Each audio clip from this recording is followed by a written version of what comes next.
Bom dia, amigos. Que a paz de Jesus se faça nos nossos corações, nesta manhã radiosa, em que pedimos a Jesus que nos fortaleça, traga para todos nós a bênção do amparo amigo.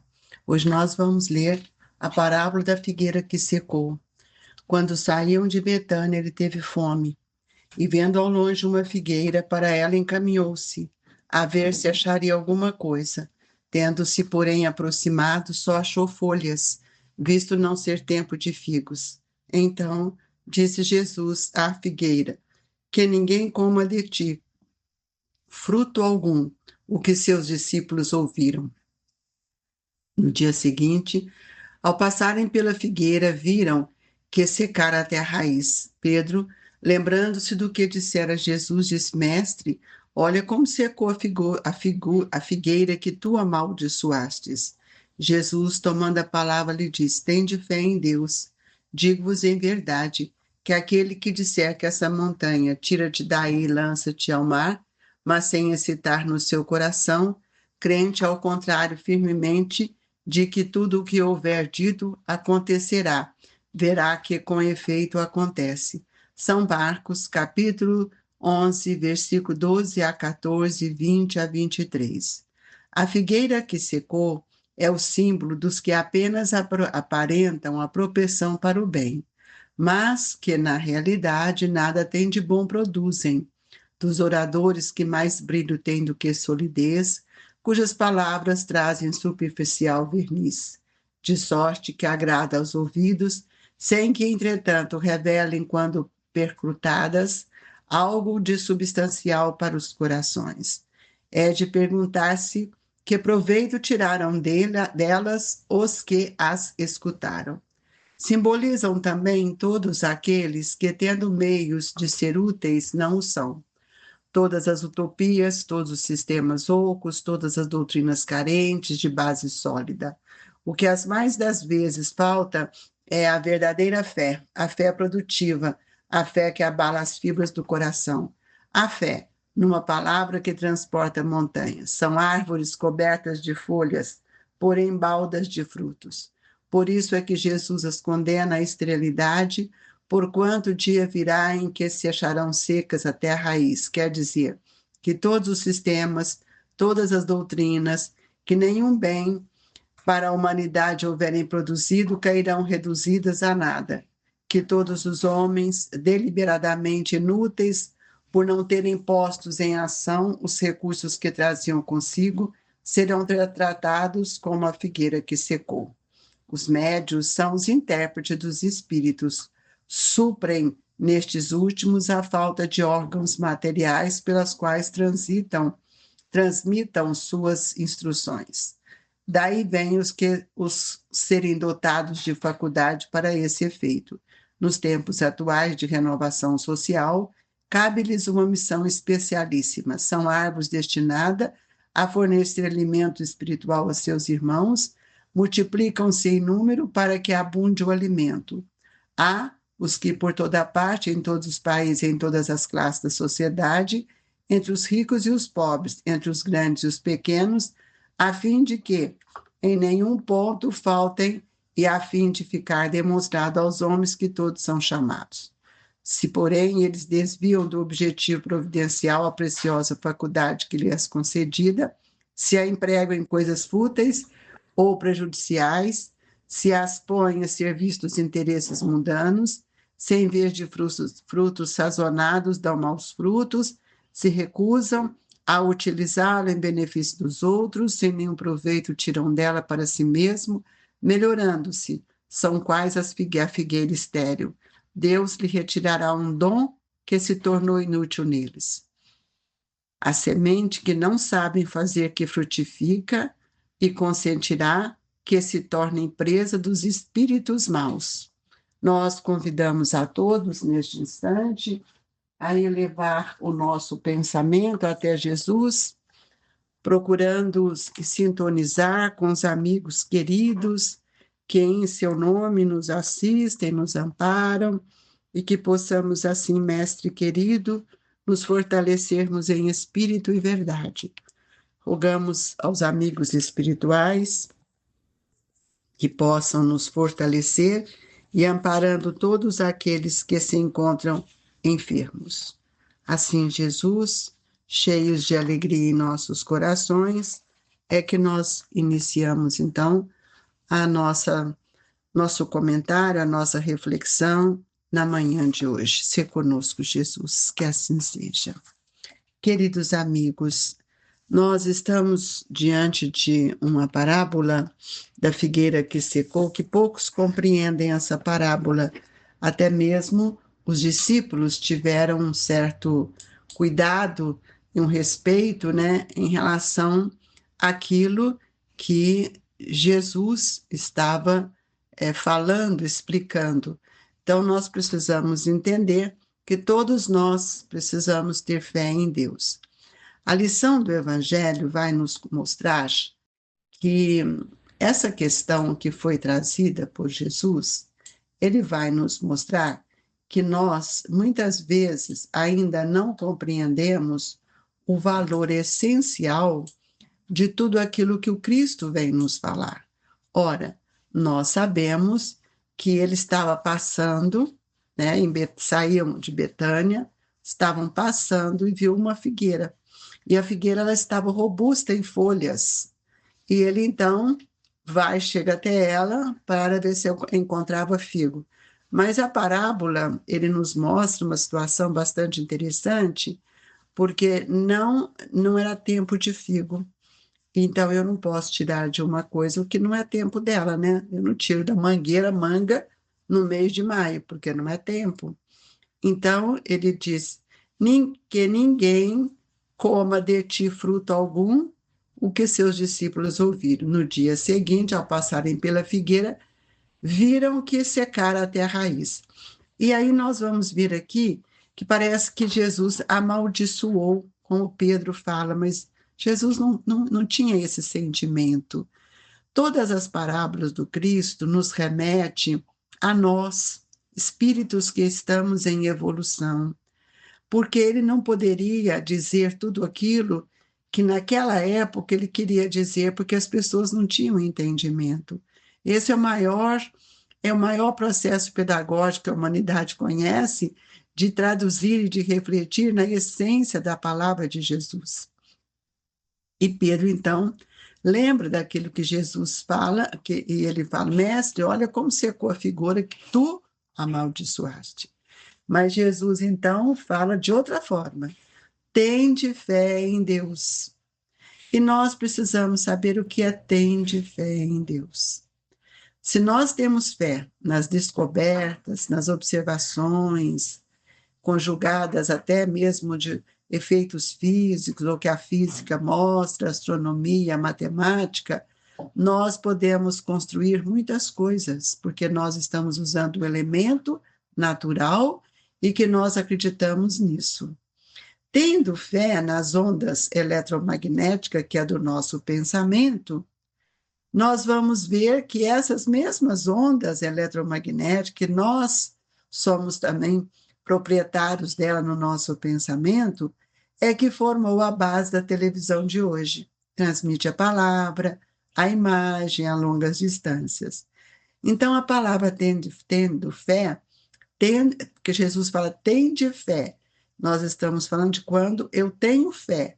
Nós somos capazes de fazer alguma coisa que nunca imaginávamos, quando nós descobrimos os valores que estão em nós. Então, a figueira que secou é o símbolo daqueles que aparentam ter uma propensão para o bem. E aí ele mostra para nós uma situação que nos leva a refletir bastante na questão da palavra, que é onde nós temos toda a força da onda eletromagnética, porque eu estou estimulando o pensamento do outro para que o outro possa ouvir e perceber o que eu estou falando. Por isso que eu preciso de confiar nessa questão que Jesus disse, e Marcos relata muito bem no capítulo 11, e o versículo 22, quando ele fala: tende fé em Deus. Tendo fé em tudo aquilo que nós hoje estamos aprendendo, nós vamos desenvolvendo a nossa inteligência e as potências do nosso espírito. Por exemplo, ele está falando aqui dos oradores que mais brilho têm do que solidez, cujas palavras trazem superficial verniz, de sorte que agrada aos ouvidos, sem que, entretanto, revelam, quando perscrutadas, algo de substancial para o coração. Por quê? Porque quando eu falo bonito, e minha palavra te parece que é robusta, traz aquela eloquência que eu fico encantada, ela muitas vezes não traz para nós um resultado que é a nossa obra. Porque a obra ela se faz pelo esforço. Por isso que eu preciso ter fé naquilo que vou fazer. Então, nós vamos ver hoje o homem de ciência. Quantas vacinas o homem criou? Por que que ele criou?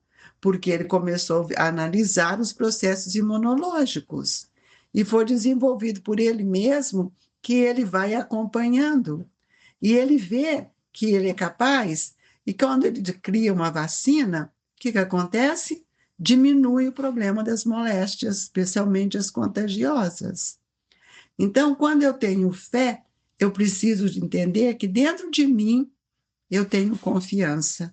Um orador, um expositor que fala muito bonito e que eu fico encantada, muitas vezes ele não tem obras que transforme ou que edifique no coração das pessoas. Por quê? Porque ele não confia. Ele fala porque ele tem conhecimento, então ele não tem uma confiança maior naquilo que deveríamos ter. Então, o Emmanuel deu uma mensagem que chama Confiando, muito interessante, quando ele fala assim: assim também, confiando nos ensinamentos do Cristo e praticando-os como se faz necessário, a criatura edificará a sua própria felicidade.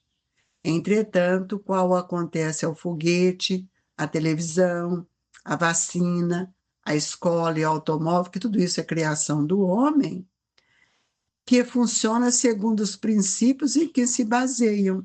Que princípios? Aqueles em que o nosso conhecimento imprimiu e nós conseguimos criar um foguete, inventar uma televisão. Mas por quê? A televisão, por causa da base das ondas eletromagnéticas. Aquilo que nós vamos falar da vacina, quando no laboratório, o médico, o cientista, ele pega os processos imunológicos e vai desenvolvendo até que ele descobre ali uma vacina. E assim somos nós. Nós queremos que as coisas sejam como a figueira seca. E ela é o símbolo dos que apenas aparentam propensão para o bem, mas nada produzem. Então, amigos, nós estamos num momento muito sério, porque nós precisamos saber no que eu confio. E para que eu confio, eu preciso ter um conhecimento que se reverbere no meu pensamento a vontade de efetivamente fazer construções sólidas. E o que muitas vezes nos falta é a fé verdadeira, essa fé produtiva que mexe no meu coração. Nós, às vezes, falamos as coisas por falar, e a fé, quando Jesus fala que ela transporta montanhas, eu preciso saber quanto eu acredito, como eu vivencio isto. E é na vivência do Evangelho que nós vamos consolidando esta confiança.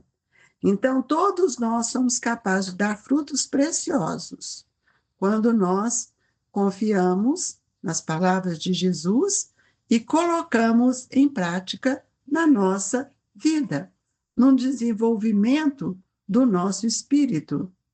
E aí, por isso que Jesus condena a esterilidade, como nos diz Kardec, porque dia virá em que acharão secas até a raiz, porque a vaidade, a esterilidade dos nossos pensamentos, dos nossos sentimentos, ele chega a um ponto que ninguém mais vai dar valor àquilo que nós falamos.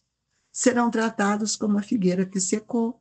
São aquelas pessoas que falam bonito, que têm um trabalho externo e que nos estimula, mas ele mesmo chega a um ponto que, não tendo fé consistente, o que vai acontecer? Ele desaparece. Tudo aquilo que ele falou foi por terra, porque não floresceu dentro dele, não frutificou dentro dele. E aí, Kardec nos traz aqui também o mesmo papel dos médiuns. O que são os médiuns? São intérpretes dos espíritos, para que nesse momento eles possam nos trazer orientações, instruções, e que dão uma expansão nas faculdades mediúnicas. Mas nós encontramos também médiuns que não usa para o bem a sua mediunidade. E Kardec, então, coloca que nos tempos atuais de renovação social, é o que nós estamos vivendo, cabe-lhe uma missão especialíssima. São árvores destinadas a fornecer alimento espiritual aos seus irmãos. Olha a responsabilidade do médium. Quando ele fala as coisas que não são verdade, quando ele traz embuste nas suas mensagens para agradar esse ou aquele, aí ele não alimenta, me decepciona, me traz uma pobreza. E aí a gente vai ver que esses médios eles podem se despontar em qualquer classe social, em todos os momentos que nós tivermos. Jesus usa de uma parábola extremamente rica para nos mostrar o que é a verdadeira fé. E que a gente tem essa fé que produz em nós modificação. É uma fé que abala toda a nossa intimidade. Por isso, Jesus afirma: se tiveres fé de um tamanho de um grão de mostarda, você é capaz de remover todas as suas montanhas, as suas dificuldades. Então, a palavra tende fé em Deus é para nós, assim, um chamativo muito grande. Então, a mediunidade precisa ser percebida. Fico pensando quantos frutos o Chico Xavier nos trouxe, gente, com mais de 400 livros. Que livros são esses? Que árvore frondosa é esta que este irmão ergueu para todos nós? Ergueu no seu coração, mas nos abrigou, nos fortaleceu com a sua mediunidade. Quantas mães foram acalentadas, quantas lágrimas enxugadas, quantas esperanças foram distribuídas. E nós? Então, Deus retirará um dom que se tornou inútil neles. E nós, talvez, quantos trazem a mediunidade, mas não trazem o compromisso da responsabilidade, do estudo. Então, aquela semente que não frutifica, ela vai ficar presa para aqueles pensamentos maus, dos espíritos também que não nos querem bem e que não fazem o bem. Então, nós gostaríamos de agradecer a Deus e pedindo a Jesus que essa palavra tende fé seja sempre para nós um caminho de buscar a compreensão do Evangelho e para que essa compreensão possa nos ajudar a tirar, a vencer as dificuldades da nossa caminhada. Que Deus nos abençoe, que Jesus nos proteja e que sejamos sempre bons trabalhadores e dando flores, frutos, aquecendo os corações daqueles que caminham conosco. Queridos amigos, vamos recorrer mais uma vez à espiritualidade, pedindo a eles que nos ajude, que nos dê força, coragem, bom ânimo. Mestre Jesus, sustentai-nos nesta hora do passe, para que nós possamos ampliar a nossa fé em Ti, Senhor. Dai-nos força e coragem, que a misericórdia do vosso amor possa, nesse instante, fluidificar as nossas águas. Senhor Jesus, sejamos agraciados com essas dádivas que curam, que removem as nossas dores. E assim, Jesus, que o seu coração amigo nos agasalhe, agasalhando todos aqueles que se encontram enfermos nos seus lares, e que a paz e a alegria seja constante para todos nós. Se conosco, Jesus. Amigos, recebam em seu coração o abraço do Grupo Espírita Esperança e Caridade, Colégio Allan Kardec. Fique com Deus, que assim seja.